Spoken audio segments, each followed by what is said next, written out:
Pemirsa, selamat datang kembali di Khazanah Quran. Kita sudah memasuki segmen yang tentunya paling ditunggu-tunggu, yaitu adalah sesi tanya jawab.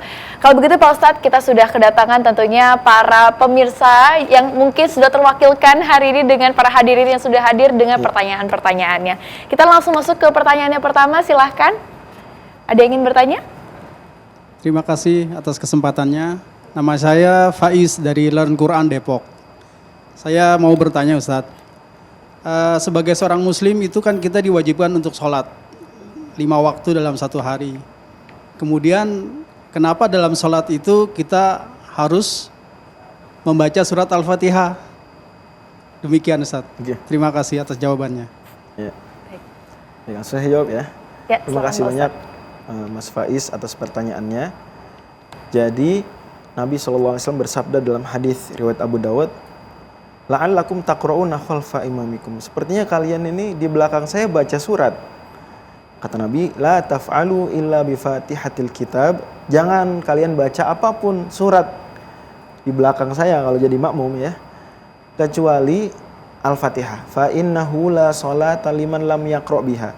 Karena tidak sah salat orang yang tidak baca Al-Fatihah.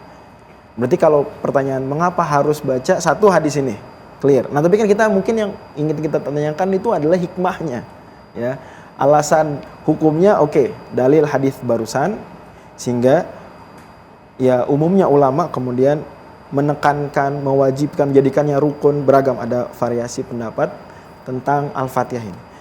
Tapi hikmahnya sebetulnya di dalam Al-Fatihah ini kita selalu minta konsistensi, ya Allah, bimbing terus agar berada di jalan yang lurus. Lihat, ihdinas siratal mustaqim tidak ada preposisinya, tidak ada tunjukilah menuju, misalnya ila atau dengan lam, li atau fi di dalam, enggak. Ihdinas siratal mustaqim langsung saja. As-siratal mustaqim dengan ihdina, dengan permintaannya tidak ada preposisi yang membatasi. Pesannya kata para penafsir adalah supaya dia doa yang umum mencakup. Tunjukilah menuju jalan yang lurus, tunjukilah selama di dalam jalan yang lurus. So, muslim itu ketika mengucapkan doa ihdinas siratal mustaqim dan mengaminkannya dalam sholat, minta konsistensi. Bahkan mustaqim itu sendiri, kata benda, isim fa'il yang kata kerjanya adalah istaqomah, yastaqimu, konsisten. Yang buat kawan-kawan yang merasa hidupnya ini suka tanpa arah, kan sebenarnya yang hilang adalah apa? Navigasinya, konsistensinya untuk terus dia berada di rel, dia mengejar passionnya, mengejar cita-citanya. Ketika terdistrak, dia minta sebenarnya konsisten sesuai dengan roadmap yang sudah saya rencanakan, ya Allah mudahkan. Gitu. Ya, baik, terima kasih Pak Ustadz. Mungkin ada pertanyaan lagi? Silahkan. Terima kasih atas kesempatannya. Saya Winda Nurul Jana Hilman, asal dari Kota Tasikmalaya, perwakilan dari Learn with Teacher.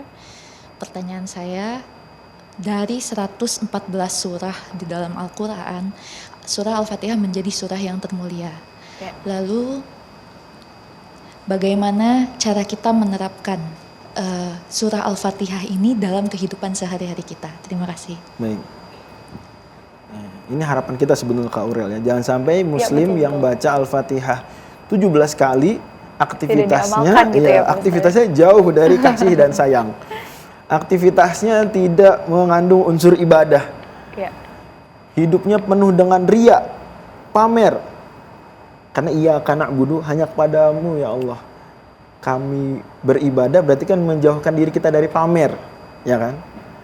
Dan wa iyyaka nasta'in, menjauhkan diri kita dari kibria, kesombongan, kepongahan, bahwa kita itu ternyata setelah baca Al-Fatihah sadar tidak bisa melakukan apapun, literally apapun, tanpa bantuan dari Allah Subhanahu wa taala. Jadi mungkin langkah sederhananya adalah setiap kali sholat baca Al-Fatihah, hadirkan hati kita. Fahami. Ya kalau kita belum tahu artinya berarti sebelum sholat misalnya kita bisa baca-baca dulu.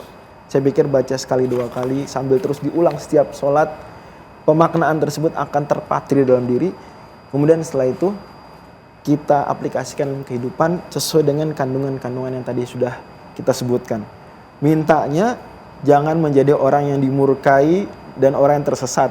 Hidupnya justru menjadikan orang-orang yang dimurkai dan yang tersesat sebagai role model. Bukannya meneladani orang-orang yang diberi nikmat. Kan berarti dipertanyakan, selama baca Al-Fatihah dibaca dengan kesadaran atau tidak?